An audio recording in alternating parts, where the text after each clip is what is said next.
Walking with Brutus in the blinding snowstorm. Well, I can't say blinding snowstorm, but it is heavy snow.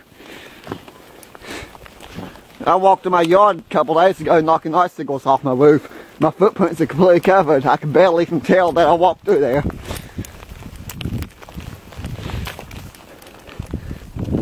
And the roads are completely covered too. Main Street up here was actually cleared yesterday. The sun came out and it melted. Although these streets here, 2nd Street and this one, still have a lot of snow and ice on them.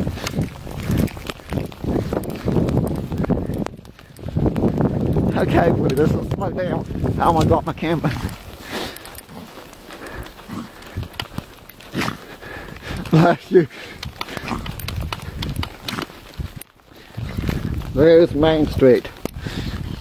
We got, well, we got a good 15, 16 inches of snow from a couple days ago, although I think it melted down a little bit yesterday.